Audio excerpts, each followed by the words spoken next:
Sejam todos bem-vindos ao canal Meu Quadrado, onde nós vamos ter sempre conteúdos ligados à história e hoje, especialmente, uma revisão do nosso conteúdo de história do primeiro bimestre, oitavo ano, ensino fundamental. Vem comigo e vamos revisar juntos todo o conteúdo que nós vimos durante esse primeiro bimestre. Nós começamos falando das revoluções inglesas e destacamos a chamada Revolução Puritana. Essa Revolução Puritana, ela teve base nas tensões existentes entre o parlamento, que era controlado pelos puritanos, lembrando que isso é uma terminologia religiosa, um momento em que a Inglaterra estava envolvida ali em conflitos religiosos. O rei Henrique VIII tinha criado a religião anglicana, porque ele queria casar de novo, a Igreja Católica não deixava, então ele cria uma religião só para ele, uma religião só dele, que vai ser a religião anglicana, e o parlamento é controlado por protestantes, pelos puritanos. E aí a gente vai ter esse conflito acontecendo entre a monarquia anglicana e o parlamento controlado pelos puritanos.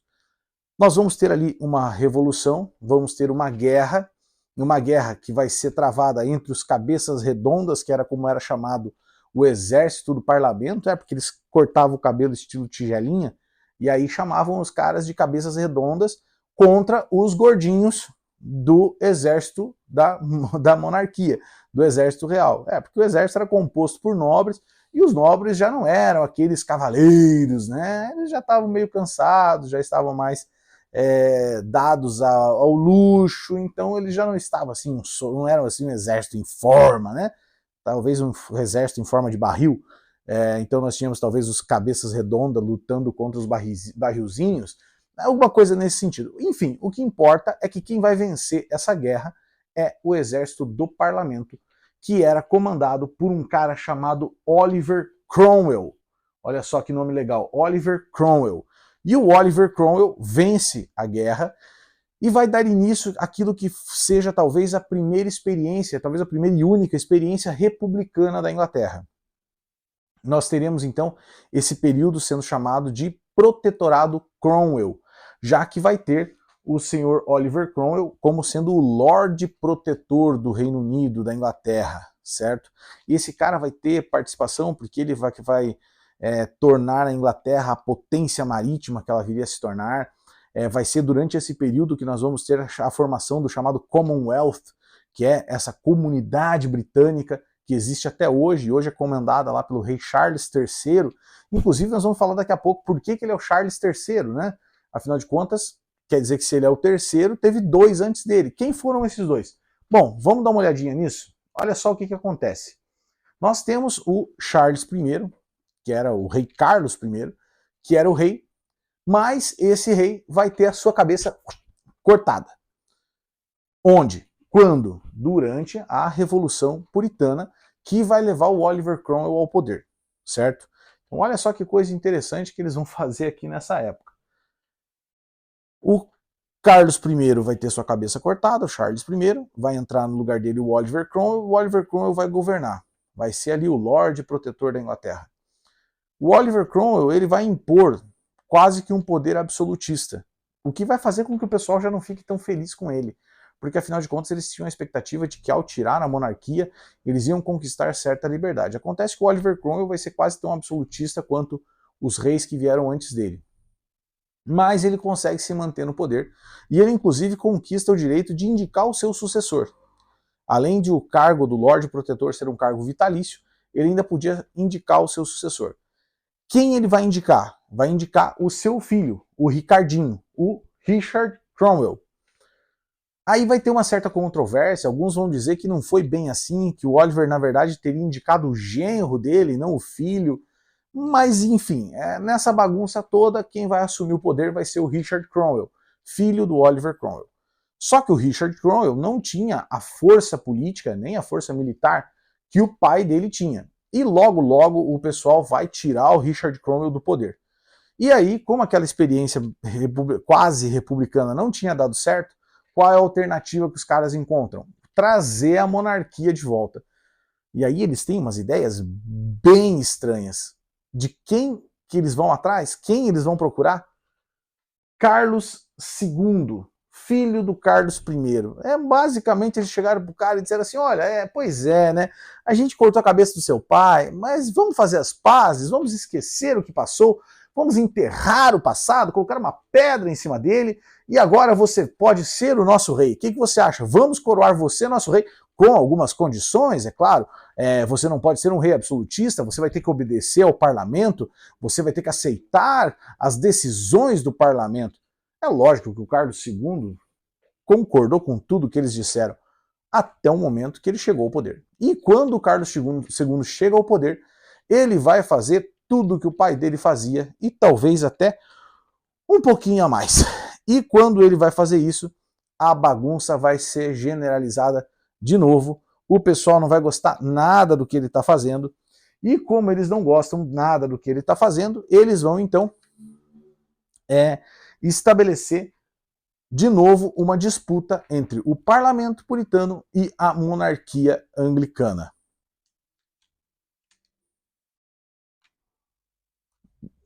Depois você vai ter que cortar essa parte.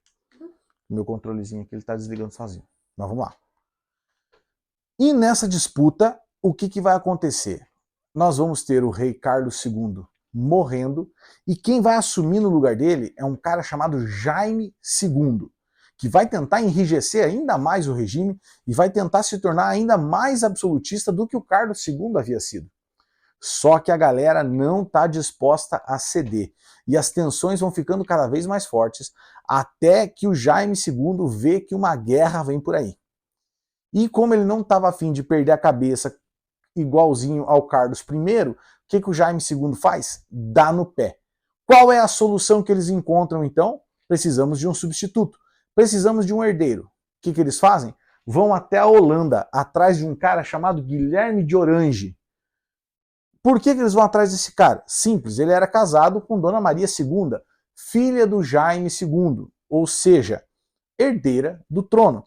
E aí eles fazem uma proposta para o Guilherme. Olha, quer ser rei? Né? Você está aí sem fazer nada, nós temos lá um trono que está vazio, o que você acha de ser nosso rei? Você é genro do Jaime II, fica no lugar dele, vai ficar tudo em família, vocês se entendem ali e fica tudo ok. O que o Guilherme II diz? Não, você quer saber? Eu também estou aqui à toa, né? Por que não? Então, o Guilherme de Orange aceita se tornar o Guilherme III da Inglaterra. E isso a gente vai conhecer como Revolução Gloriosa. Por que Revolução Gloriosa? Porque o Guilherme de Orange vai se tornar o Guilherme III, vai entrar, ele e a Maria II, a esposa dele, vão entrar triunfantes nas ruas de Londres, assumindo o trono inglês, sem derramar uma gota de sangue sequer. E aí eles vão impor uma série de exigências para o Guilherme de Orange, que ele vai aceitar tranquilamente, porque afinal de contas ele não tinha nada a ver com os conflitos que tinham acontecido antes dele. Ele nem ia ser rei na Holanda, então ele ganhou um reino de graça, e os caras fizeram algumas exigências como quais, por exemplo? Que ele ia ter que obedecer ao parlamento, eles exigiram que ele não poderia mais fechar o Congresso, eles fizeram algumas exigências que ele assina ali os documentos e diz, por mim, tá ok, desde que eu fique aqui no meu troninho sossegado, vocês podem fazer o que vocês quiserem. E aí nós vamos ter então a monarquia parlamentarista surgindo na Inglaterra, nos moldes que nós temos até os dias de hoje. Um detalhe interessante é o ato de estabelecimento de 1701. O que é esse ato de estabelecimento? Os puritanos ficaram com medo de entregar o trono inglês para um católico. Então o que vai estabelecer esse ato de 1701, esse ato de estabelecimento? Com a impossibilidade de gerar herdeiros do casal Guilherme III e Maria II, se estabelece uma lei que nenhum católico ou alguém casado com um católico ocuparia o trono inglês. E aí eles vão buscar lá um outro herdeiro que também fosse anglicano para evitar, porque anglicanos e puritanos não se bicavam, mas só tinha uma coisa que os dois concordavam, eles não queriam nenhum católico no trono. Então o ato de estabelecimento de 1701 vai proibir qualquer católico de ocupar o trono da Inglaterra. E é isso que acontece, e assim é até os dias de hoje na Inglaterra. Vamos adiante? Logo depois, nesse mesmo século, nós vamos ter surgindo na Europa como um todo, na Inglaterra, na França, vai ter lá na Alemanha também alguma coisinha surgindo, o que nós vamos chamar de iluminismo. O que é o iluminismo? O iluminismo é um movimento heterogêneo que modificou a forma de pensar das sociedades durante o chamado século das luzes, o século XVIII. As pessoas naquela época estavam muito focadas na religião, na igreja. Tudo que a igreja dizia era lei. E é importante a gente não confundir igreja com Bíblia. Não é que eles faziam tudo que estava na Bíblia, eles faziam tudo que a igreja mandava. Então, se a igreja dizia que uma coisa era daquele jeito, eles iam cegamente fazer daquele jeito, porque a igreja católica estava muito ligada ao Estado e ela comandava tudo. Os reis obedeciam à igreja. Então, o povo obedecia o rei, mas como o rei obedecia à igreja, o povo acabava obedecendo à igreja também. Então, houve uma confusão entre Estado e igreja. E isso acabou se alastrando por todos os ramos da sociedade, na ciência, nas artes, na cultura. E aí, nesse período, no século XVIII, vai ter uma galera que vai dizer, cara, isso não está dando certo. A gente tem que separar fé e razão. E vamos olhar as coisas agora com mais racionalidade. Eles não estavam errados, o problema é que todo extremo é ruim. Então eles saíram de um extremo, que era obedecer cegamente à igreja, e foram para o outro extremo, que é o quê?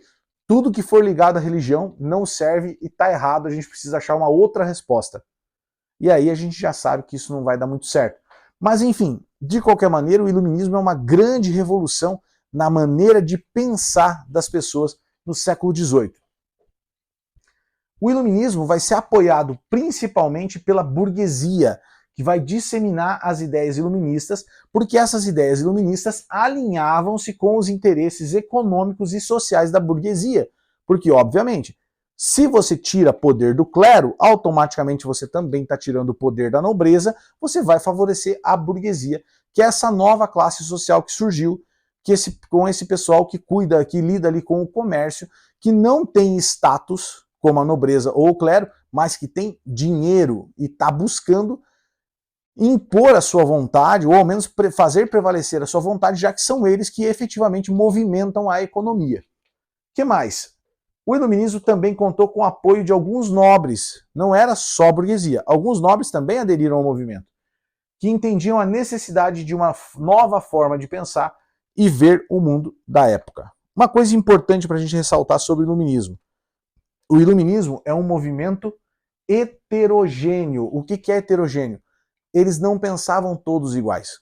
Não é que todos os pensadores iluministas diziam a mesma coisa. Não. Cada um dizia uma coisa completamente diferente da outra. Por exemplo, o Adam Smith era liberal e o Jean-Jacques Rousseau era completamente anti-propriedade privada. Enquanto o Adam Smith vai defender a propriedade privada e vai defender a liberdade econômica. Já o Rousseau diz que todos os males são derivados da propriedade privada. Então, eles eram antagônicos entre si, porém os dois são iluministas, ok? Vamos lá, vamos adiante. Vamos ver alguns pensadores aí do iluminismo. René Descartes. René Descartes vai ficar conhecido por uma célebre frase: cogito ergo sum. O que quer dizer isso? Penso, logo existo. E ele vai ficar famoso porque o método da dúvida sistemática ou dúvida metódica que ele estabelece vai influenciar demais a nossa sociedade até os dias de hoje. Olha só, ele adota a razão e o questionamento crítico como ferramentas fundamentais para a compreensão e exploração do mundo, ou seja, duvide de tudo. Tá? E eles estavam vivendo essa época onde a igreja tinha várias verdades absolutas. E ele dizia, não, duvide de tudo, conteste tudo, vamos encontrar novas respostas. Respostas agora baseadas na razão e não mais na fé, certo? Então esse foi o René Descartes, esse cara bonitão aí que vocês estão vendo, com esse cabelo estiloso e esse bigodinho. Esse foi o René Descartes, o cara da dúvida sistemática ou dúvida metódica, beleza?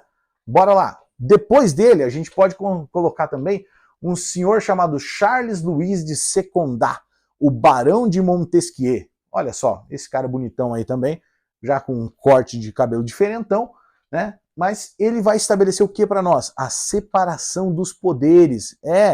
Sabe? Judiciário, legislativo, executivo, que nós temos até hoje. O Brasil é uma república composta por 3 poderes independentes entre si. Isso é a ideia do Montesquieu. O que o Montesquieu vai dizer? Ele fornece uma estrutura que apoia a liberdade individual ao impedir a tirania e promover a governança equilibrada. Ele entendia que 3 poderes independentes dariam equilíbrio à república, aos poderes, enfim, ao governo, ao Estado. Olha só que frase interessante do Montesquieu. Não há tirania mais cruel do que aquela perpetrada em nome da lei e da justiça. Então ele entendia que se houvessem 3 poderes, não haveriam mais tiranos, não haveriam mais aquelas pessoas que centralizavam o poder todo nelas. E vamos lembrar que a gente está vivendo a época dos monarcas absolutistas, dos reis absolutistas, onde não havia uma lei escrita, mas a única lei era a palavra do imperador, a palavra do rei. Vamos à frente? Olha só, além disso, o iluminismo vai trazer para nós também o liberalismo econômico. E o Adam Smith vai ser o principal pensador iluminista desse liberalismo econômico. Antes dele, nós tivemos John Locke, mas John Locke é pré-iluminismo, tá? Do iluminismo mesmo, a gente tem o Adam Smith, que vai escrever A Riqueza das Nações, vai escrever muita coisa legal sobre o liberalismo. Ele vai ser o cara, talvez, que vai ser o maior expoente da teoria do liberalismo. A gente vai ter nesse período também a fisiocracia. Vai lá pro livro agora, dá uma pesquisadinha, vê o que é fisiocracia, lembra o que é essa fisiocracia, tá? Mas eu vou dizer para você, fisiocracia tem a ver com agricultura, lembra? A agricultura como sendo a atividade mais importante, aquela que não devia ser restringida, aquela que devia ser completamente apoiada, que devia ter completa liberdade, devia ter prioridade, lembra disso? Fisiocracia. Dá uma olhadinha lá no livro. As ideias de liberdade econômica e igualdade jurídica propostas pelo liberalismo beneficiavam a burguesia, permitindo maior autonomia e possibilidade de crescimento, ou seja, o liberalismo vai se opor diretamente ao mercantilismo. O que o Adam Smith dizia? Que cada pessoa cuidando do seu próprio negócio com liberdade, ou seja, buscando o seu próprio lucro, automaticamente ele estaria beneficiando a sociedade como um todo. E que o mercado se autorregularia. A gente vai ver depois que a coisa não funciona bem assim. Tá? Lá em 1929, com a crise econômica dos Estados Unidos, a crise da Bolsa, a gente vê que a coisa não é bem por aí. Mas essa era a ideia do liberalismo quando o Adam Smith falava sobre esse assunto. Ele dizia então que, ao cada um cuidar da sua vida, automaticamente estariam todos ajudando a todos. O que ele queria dizer? Vamos tentar trocar isso em miúdos. Ele estava querendo dizer o seguinte, bom, imagina que você é um grande empresário, dono de uma grande empresa e que você ganha muito dinheiro. Segundo o Adam Smith, era mais ou menos assim, bom, você tem muito dinheiro, então você vai construir uma grande mansão. Porque você tem muito dinheiro, você quer morar numa mansão enorme.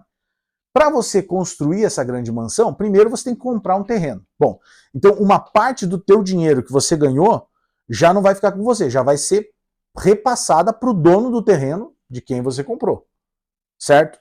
Bom, nesse terreno você vai construir a sua grande mansão. Então você vai precisar comprar materiais de construção. Então outra parte do teu dinheiro já vai para o dono da loja de materiais de construção, que também não vai ficar com o dinheiro todo para ele, porque ele vai ter que pagar os seus fornecedores, vai ter que pagar os seus funcionários, vai ter que pagar o vendedor, vai ter que pagar o entregador, enfim. Tendo comprado os materiais de construção, agora você vai precisar de um construtor, um pedreiro, um engenheiro. Então outra parte do teu dinheiro já vai ser repassada para o engenheiro, para o pedreiro, para o servente do pedreiro. Aí depois você vai precisar de um jardineiro, entendeu? Então a visão do Adam Smith era essa. Por mais que uma pessoa ganhe muito dinheiro, mas ela não vai ficar com esse dinheiro para si. Ela vai ter que automaticamente distribuir esse dinheiro, porque ela vai querer aproveitar das benesses da vida. O que talvez o Adam Smith não tenha previsto, bem provável, é a tal da Bolsa de Valores e a especulação financeira, que isso é um assunto para um outro dia, para nós conversarmos num outro pôr do sol, ok? Mas essa era mais ou menos a ideia do liberalismo econômico do Adam Smith. Bom, depois do Adam Smith, nós vamos ter a chamada Revolução Industrial. E aí a gente vai ter essa ideia de liberalismo econômico sendo colocada em prática. Nós vamos ter o capitalismo substituindo o mercantilismo. e a burguesia vai ficar maluca, porque eles vão dizer, bom, agora eu se consagro, agora é minha vez, é agora que eu vou. E nós vamos ter uma mudança enorme na sociedade inglesa dessa época. Você vai ter que cortar a coçadinha de nariz. Lembra de cortar a coçadinha de nariz. Então olha só. Vamos lá. Então olha só, século XVIII, a Inglaterra.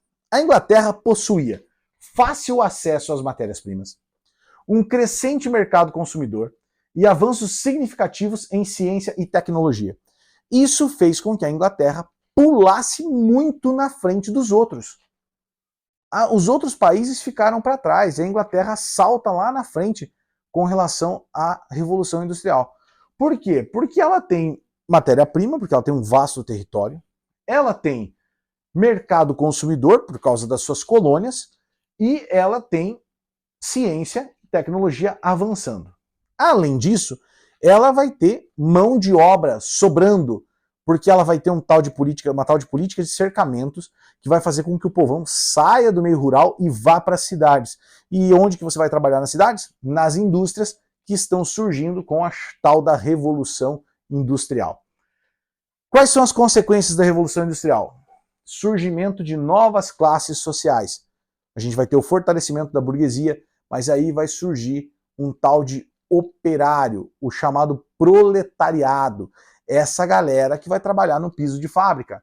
Esse pessoal é uma nova classe social que está surgindo. E daqui a pouco vai surgir uma outra classe chamada classe média, que é a galera que não é a burguesia, mas também não é o proletariado. Eles estão ali mais ou menos no meio do caminho. Então, uma das consequências, surgimento de novas classes sociais. Outras consequências da Revolução Industrial. Intensificação da urbanização e vai promover a circulação de mercadorias e ideias, expandindo a influência cultural dos centros industriais. Ou seja, a Revolução Industrial vai aumentar o número de produtos, vai baratear esses produtos e vai fazer com que isso se espalhe de forma mais rápida. E aí nós vamos ter uma circulação maior não só de mercadorias, como também de ideias. E aí nós vamos expandir a influência cultural dos centros industriais. Ou seja, você vai ter aqui no Brasil a galera vestindo o que os ingleses estavam vestindo lá, porque as roupas vinham de lá. Para você ter uma ideia, a doideira dos ingleses era tão grande, mas tão grande, que na época que o Brasil se tornou independente, os ingleses mandaram um carregamento de patins de neve para o Brasil. Eles produziam muito e eles falaram, não, agora o Brasil é um mercado consumidor fenomenal, mandaram um carregamento, um navio chegou aqui no Brasil, cheio de patins para você patinar na neve. Eles só esqueceram de ver se o Brasil tinha neve. Quando eles descobriram que aqui não nevava, ou se nevava, nevava muito pouco, mas que aqui não tinha rings de patinação na neve, o prejuízo já estava feito. Mas assim, foi isso. A cultura inglesa se espalhou pelo mundo graças à Revolução Industrial. Então, no século XVIII, a Inglaterra possuía fácil acesso às matérias-primas, um crescente mercado consumidor, avanços significativos em ciência e tecnologia, e a tal da política dos cercamentos proporciona mão de obra para as indústrias. Então, galera, foi essa a nossa revisão do 8º ano do ensino fundamental, primeiro bimestre. Lembrando que é só uma revisão, agora você pega esses conteúdos que a gente trabalhou aqui, vai para o seu livro, vai para a sua apostila, aprofunda lá, vê os detalhes disso, que é para você estar afiado para as provas referentes a esse conteúdo, certo? E logo, logo, mais conteúdo aqui no nosso canal, em breve as revisões do 2º bimestre, para a gente se manter por dentro da história desse ano tão importante, que é o 8º ano do ensino fundamental. Lembre-se sempre, quem conhece a história está muito mais preparado para os desafios do futuro. Nos vemos nos próximos vídeos. Até mais!